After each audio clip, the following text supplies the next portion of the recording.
So hello aspirants, I hope you each and everyone fit and fine and doing great in your studies. So દોસ્તો finally કોન્સ્ટેબલની પરીક્ષા exam પતી ગઈ છે અને I hope કે તમારી બધાની પરીક્ષા ખૂબ જ સારી ગઈ હોય. સો દોસ્તો હવે કાલે જ પ્રોવિઝનલ આન્સર કી પણ આવી ગઈ છે, તો આઈ હોપ કે તમે ચેક કરી લીધા છે તમારા માર્ક્સ કેટલા થાય છે. તમે એકેડેમીની જે બધી આન્સર કી આવી હોય તેના પ્રમાણે ચેક કર્યા છે, પણ આના પ્રમાણે પણ કરી લેજો. આમાં ઘણા ભાઈ ફરક હોય છે, તો જરાક પ્રોવિઝનલ આન્સર કી પ્રમાણે પણ તમારે ચેક કરી લેવું. તો હવે પ્રોવિઝનલ આન્સર કી આવી ગઈ છે, તો હવે આપણે એક મેરિટનો અંદાજો લગાડી શકીએ.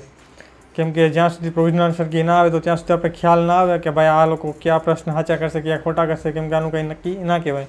હજી પણ ફાઇનલ આન્સર કી પણ આવશે, તેમાં પણ ઘણું સુધરશે. પરંતુ હવે પ્રોવિઝનલ આન્સર કી આવી ગઈ છે, તો આપણે એક અંદાજો મારી શકીએ કે ભાઈ એટલા માર્ક્સ થાય છે, તો હવે ક્યાં મેરિટ રહી શકે છે.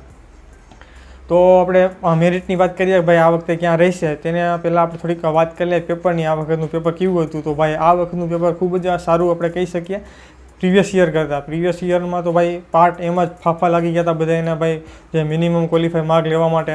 પરંતુ આ વખતે તો આરામથી જે મિનિમમ ક્વોલિફાઈ માર્ક છે તે આવી જશે. જેમને સારી એવી તૈયારી કરી હતી તો આરામથી આવી જશે. બાકી હવે પાર્ટ બીમાં જોવાનું છે. પાર્ટ બી પણ ખૂબ જ આમ તો સારું જ હતું પ્રીવિયસ યર કરતાં. તો દોસ્તો આ વખતે આપણે શું કેમાંથી કેટલું પૂછવાનું તેની વાત કરી લઈએ. તો આપણે વાત કરીએ ભાઈ, એકદમ પેપર છે તે ખૂબ જ સારું. બધા જ વેઇટેજ, બધા જ જેટલા પણ આપણે વેઇટેજ આપેલા હતા સિલેબસમાં, જે પણ સબ્જેક્ટના, તે વેઇટેજ પ્રમાણે જ પૂછાયેલું છે. જેમ કે કરંટ અફેર 15 માર્ક્સનું દોસ્તો પૂછાયેલું છે, જિયોગ્રાફી 20 માર્ક્સનું પૂછાયેલું છે, હિસ્ટ્રી 17થી 18 માર્ક્સનું પૂછાયેલું છે. ત્યારબાદ પોલિટી તો 30 માર્ક્સમાં તે પૂછાયેલું છે, કલ્ચર 20નું છે, મેથ્સ રિઝનિંગ બંને 30-30 જે પ્રમાણે આપણે સિલેબસમાં આપેલું છે તે પ્રમાણે જ વેઇટેજ પૂછાયેલું છે. તો ખૂબ જ આ વખતે સારું રહ્યું છે. બધા જ સબ્જેક્ટને ન્યાય આપેલો છે પેપર સેટરે. ત્યારબાદ સાયન્સ એન્ડ ટેકની 10 માર્ક્સનું પૂછાયેલું છે. ત્યારબાદ આપણે વાત કરીએ જીકે, તો તે 5 માર્ક્સમાં પૂછાયેલું છે. તો બધા જ સબ્જેક્ટ આરામથી બધા જ સારા જે આપણે વેઇટેજ આપેલું તે પ્રમાણે જ પૂછાયેલા છે અને ખૂબ જ સારા પ્રમાણમાં પૂછાયેલું છે. કોઈ એટલું બધી હાર્ડ પણ નહીં, એટલું બધી ઇઝી પણ નહીં, મોડરેટ પેપર આપણે કહી શકીએ. હવે દોસ્તો આપણે જે મેરિટની વાત કરીએ, ભાઈ મેરિટ આ વખતે કેટલું રહી શકે છે, તો ભાઈ મેં આમાં ઘણું બધું એનાલિસિસ કરેલું છે.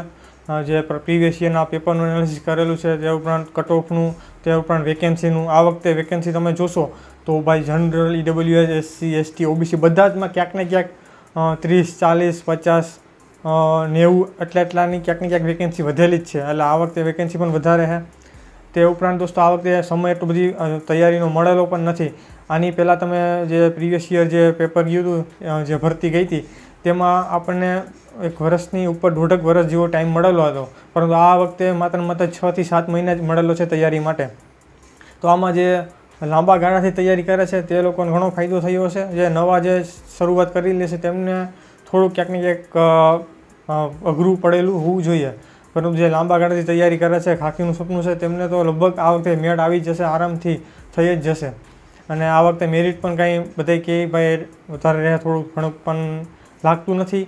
કેમ કે આ બધા પરિબળો છે તે ઇફેક્ટ કરશે. તે ઉપરાંત જે ઘણા ઉમેદવાર છે તેઓ ટેટ ટાટ પરીક્ષા છે, તે ઉપરાંત બીજી એક્ઝામો છે, તેમાં ઘણા ઉમેદવારો વયા ગયા છે.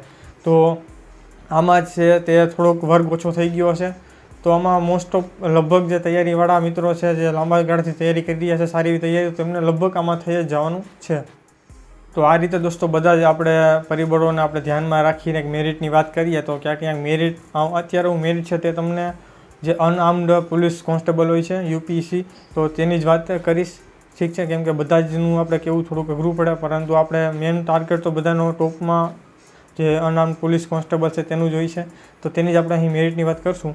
તો દોસ્તો અહીં જે મેરિટની વાત કરીએ આપણે, તો જે મેરિટ છે તે આપણે જનરલ મેલની વાત કરીએ તો ભાઈ તે 130ની આજુબાજુ ક્યાંક ને ક્યાંક રહી શકે છે. આની પહેલાં પણ એટલું જ રહ્યું હતું, તો આ વખતે પણ લગભગ એટલું ક્યાંક ને ક્યાંક રહી શકવાની શક્યતા છે. કેમ કે પેપર જરૂર ઇઝી હતું, પણ બીજા પણ ઘણા બધા પરિબળો છે તે આપણે ઇફેક્ટ કરશે, મેં વાત કરી. તો ક્યાંક ને ક્યાંક આની આજુબાજુ રહી શકે છે. તમે આમાં +or-5 તમે ધારી શકો છો. તો 130ની આજુબાજુ એટલે 125 થી 135ની વચ્ચે તમારા માર્ક્સ થતા હોય તો તમારા ચાન્સ સારા છે. 135ની અપ થાય છે તો ભાઈ તમારું ફાઇનલ જ છે. તો એમાં તો કોઈ શંકાના સ્થાન નથી. પણ આ બોર્ડર ઉપર છે તેની વાત થઈ છે. તો 130ની આજુબાજુ હોય જનરલ મેલ તમે હોય અને 130ની આજુબાજુ હોય તો તમારા માર્ક્સ સારા છે અને તમારું ચાન્સ છે. ત્યારબાદ ફિમેલની વાત કરીએ તો તે 110ની આજુબાજુ રહી શકે છે. જનરલ ફિમેલની વાત કરીએ તે ઉપરાંત EWS ફિમેલની વાત કરીએ તો તે 100ની આજુબાજુ અને મેલની વાત કરીએ તો 125ની આજુબાજુ રહી શકે છે. આ બધામાં તમારે ±5 ધારીને ચાલવાનું રહેશે. ત્યારબાદ OBCની આપણે વાત કરીએ તો તે પણ 125ની આજુબાજુ રહેશે અને ફિમેલમાં 100ની આજુબાજુ.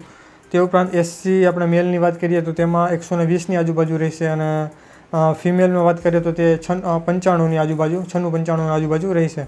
તે ઉપરાંત આપણે STની વાત કરીએ તો તેમાં મેલમાં 100ની આજુબાજુ રહી શકે છે, તેનાથી પણ નીચે જઈ શકે છે ફાઇનલમાં. અને ફિમેલમાં વાત કરીએ તો 85ની આજુબાજુ રહી શકે છે. તો આ રીતનું તમારે જે મેરિટ છે તે રહી શકે છે. આ મારા મંતવ્ય પ્રમાણે કહું છું. મેં બધી એનાલિસિસ પેપરનું બધી એનાલિસિસ કર્યું. તે ઉપરાંત વેકેન્સી પેપરનો લેવલ ને આ બધું, પછી કેટલી બધી એક્ઝામો થઈ ગઈ છે, કેટલા બધા ઉમેદવારો કેટલી પરીક્ષાઓમાં જે પોસ્ટ છે તેમાં વયા ગયા છે બધી, જેમ કે ટેટ છે, પછી રેવન્યુ તલાટી છે, પછી બીજી પણ ઘણી એક્ઝામો થઈ ગઈ છે આ દરમિયાન, તો તેમાં વયા ગયા છે. તો આ પ્રમાણે બધી આપણે એનાલિસિસ કર્યું અને આ પ્રમાણે મને મેરિટ ક્યાંક લાગે છે આની બાજુ રહી શકે છે. બાકી આ તો મારા મંતવ્ય છે, મેં બધી એનાલિસિસ કરીને જાણ્યું છે. બાકી તો હવે ફાઇનલ આવે ત્યારે વધારે ખ્યાલ આવશે, પણ અત્યારે તો ક્યાંક અહીંયા 130ની આજુબાજુ અનઆર્મ્ડ પોલીસ કોન્સ્ટેબલનું લાગી રહ્યું છે. બાકી તમે જરૂર જણાવજો તમારા માર્ક્સ પ્રોવિઝનલ આન્સર કી પ્રમાણે કેટલા થાય છે. હજી ફાઇનલ આવશે, ફાઇનલ આન્સર કી આવશે ત્યારે પણ ઘણું ચેન્જ થશે, પરંતુ પ્રોવિઝનલ આન્સર કી પ્રમાણે તમારા કેટલા થાય છે તે જરૂર જણાવજો. અને હું મારી ટેલિગ્રામ ચેનલમાં પોલ પણ મૂકીશ, તો તેમાં પણ જરૂર તમે જણાવજો ભાઈ તેમાં તમે કેટલા થાય છે, તો આપણે વધારે ખ્યાલ આવે. ઠીક છે, તો બાકી બસ જો આવી રીતનું છે. અને કાંઈ પણ તમારા મનમાં પ્રોબ્લેમ હોય, કાંઈ પણ ક્વેરી હોય તો તમે મને બીજી કમેન્ટ બોક્સમાં અથવા તો ઇન્સ્ટાગ્રામ પર DM કરી શકો છો. હું હજુ તમને જવાબ આપવાનો પ્રયત્ન કરીશ.